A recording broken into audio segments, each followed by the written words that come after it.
ഒരു അമ്മ. ബാലചന്ദ്രൻ ചുള്ളിക്കാടിൻ്റെ ചിദംബര സ്മരണയിൽ നിന്ന്.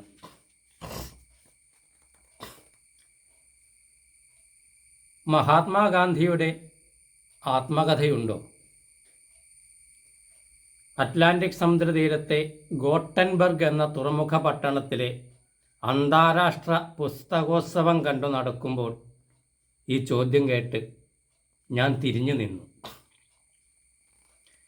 തവിട്ടു നിറമുള്ള ഓവർകോട്ടും രോമത്തൊപ്പിയും രോമക്കയ്യുറയും ധരിച്ച ഒരു നീഗ്രോ വൃദ്ധ ഒരു പുസ്തക സ്റ്റാളിലെ വിൽപ്പനക്കാരിയായ സ്വർണ്ണ തലമുടിയുള്ള സ്വീഡിഷ് പെൺകുട്ടിയോട് ചോദിക്കുകയാണ്, മഹാത്മാഗാന്ധിയുടെ ആത്മകഥയുണ്ടോ? ഇല്ല. ഈ കടയിൽ സ്വീഡിഷ് ഭാഷയിലുള്ള പുസ്തകങ്ങൾ മാത്രമേയുള്ളൂ, പെൺകുട്ടി പറഞ്ഞു. സ്വീഡിഷ് ഭാഷയിൽ മഹാത്മാഗാന്ധിയുടെ ആത്മകഥയില്ലേ? ഇല്ല. അത്ര ദരിദ്രമാണോ സ്വീഡിഷ് ഭാഷ എന്ന് പിറുപിറുത്തുകൊണ്ട് ആ വൃദ്ധ അടുത്ത പുസ്തകക്കടയിലേക്കു നീങ്ങി. എനിക്ക് ആ വൃദ്ധയെ പരിചയപ്പെടണമെന്ന് തോന്നി. അവരുടെ അടുത്തു ചെന്ന് ഒരു സ്വീഡിഷ് വാക്യം ഞാൻ പറഞ്ഞു. ഞാനൊരു ഇന്ത്യൻ കവിയാണ്. വളരെ നല്ലത്, വൃദ്ധ മുഖമുയർത്തി ചിരിച്ചുകൊണ്ട് പറഞ്ഞു. അങ്ങനെയാണ് ഞാൻ ദക്ഷിണാഫ്രിക്കക്കാരിയായ മാർത്ത അമ്മൂമ്മയെ പരിചയപ്പെടുന്നത്. 1997 നവംബർ 1. ഏഷ്യൻ വിഭാഗത്തിൽ നിന്ന് മഹാത്മാഗാന്ധിയുടെ ആത്മകഥയും മറ്റു ചില പുസ്തകങ്ങളും വൃദ്ധ വാങ്ങി.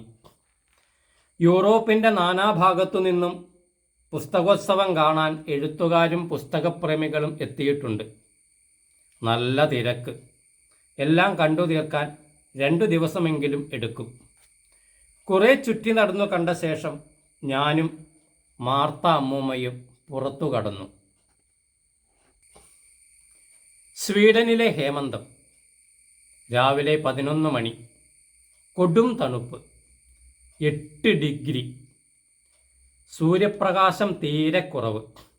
രോമക്കുപ്പായങ്ങൾ ധരിച്ച് നീങ്ങുന്ന മനുഷ്യർ, പാഞ്ഞു പോകുന്ന വാഹനങ്ങൾ, പുരാതനവും നവീനവുമായ മനോഹരങ്ങളായ കെട്ടിടങ്ങൾ, സ്വർണ്ണ നിറമുള്ള ഇലകളുമായി സിൽവർ ബർച്ച് മരങ്ങളും ഓക്കുമരങ്ങളും മേപ്പിൾ മരങ്ങളും തെരുവോരങ്ങളിൽ മരവിച്ചു നിൽക്കുന്നു. അമ്മൂമ്മ എങ്ങനെ പോകും? ഞാൻ ചോദിച്ചു.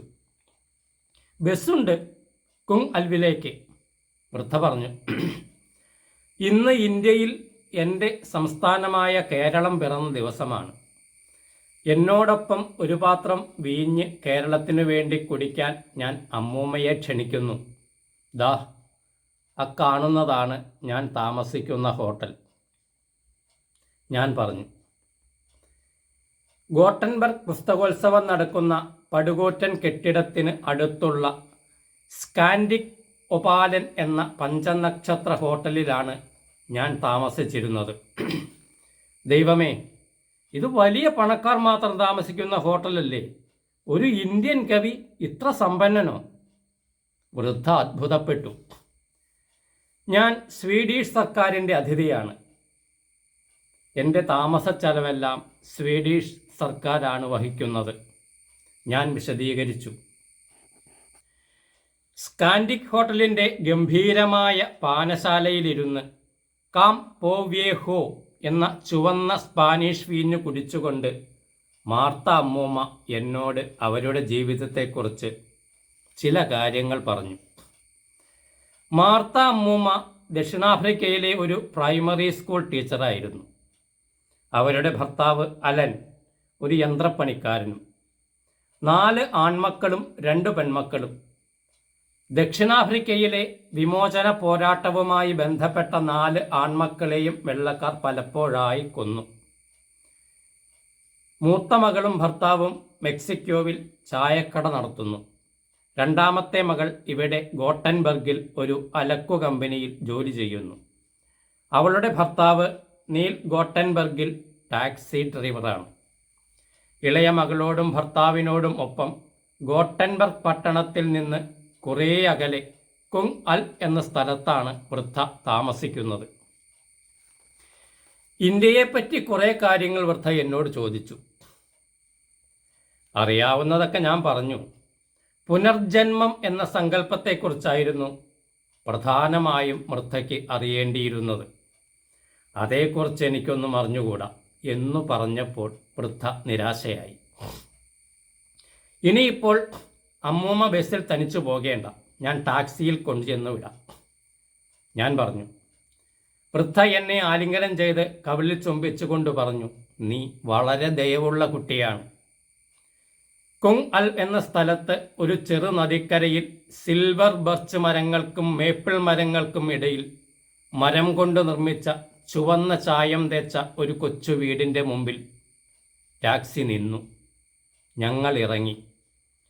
നീ വീട്ടിലൊന്നു കയറിയിട്ട് പോകൂ, ഞാൻ നിനക്ക് ഒരു കപ്പ് നല്ല ബ്രസീലിയൻ കാപ്പി തരാം, വൃദ്ധ പറഞ്ഞു. ഒരു നീഗ്രോ പെൺകുട്ടി വന്ന് വാതിൽ തുറന്നു. അവളുടെ മുടി കയറുകൾ പോലെ പിന്നിപ്പിരിച്ച് തൂക്കിയിട്ടിരിക്കുന്നു. അവളുടെ വിശാലമായ കണ്ണുകൾ എന്നെ അടിമുടി ഒഴിഞ്ഞു. ഇന്ത്യയിൽ നിന്ന് വന്ന കവിയാണ്. പുസ്തകോത്സവത്തിൽ വച്ച് പരിചയപ്പെട്ടതാണ് ഞങ്ങൾ. വൃദ്ധ പുസ്തകക്കെട്ട് അവൾക്ക് നൽകിക്കൊണ്ട് എന്നെ പരിചയപ്പെടുത്തി. അവൾ എന്നെ നോക്കി ചെറുതായി പുഞ്ചിരിക്കുകയും തല ഒന്നനക്കുകയും ചെയ്തിട്ട് അകത്തേക്ക് പോയി. എൻ്റെ കൊച്ചുമോളാണ് മെയ, വൃദ്ധ പറഞ്ഞു. സ്വീകരണ മുറിയുടെ നടുക്ക് തീക്കുണ്ടം. അതിനടുത്തുള്ള കസേരയിൽ ഇരുന്ന് ഞാൻ കൈ ചൂടാക്കി. ദരിദ്രമായ ഭവനം, പഴഞ്ചൻ കസേരയും സോഫയും, ചുവരിൽ യേശുദേവൻ്റെ ക്രൂശിത രൂപം. വൃദ്ധ ചില ആൽബങ്ങളുമായി എൻ്റെ എതിർവശത്തുള്ള സോഫയിൽ വന്നിരുന്നു. അപ്പോഴാണ് ഞാൻ ശ്രദ്ധിച്ചത്, അവർ രോമക്കയ്യുറകൾ അഴിച്ചു മാറ്റിയിരിക്കുന്നു. ആ കൈകളിൽ ചില വിരലുകൾ ഇല്ല. വിരലുകൾ എങ്ങനെ നഷ്ടപ്പെട്ടു? ഞാൻ ജിജ്ഞാസയോടെ ചോദിച്ചു. എൻ്റെ ഓരോ മകൻ കൊല്ലപ്പെടുമ്പോഴും ഞാൻ ഓർമ്മയ്ക്കായി ഓരോ വിരൽ വീതം സ്വയം മുറിച്ചു കളഞ്ഞതാണ്, വൃദ്ധ ശാന്തയായി പറഞ്ഞു.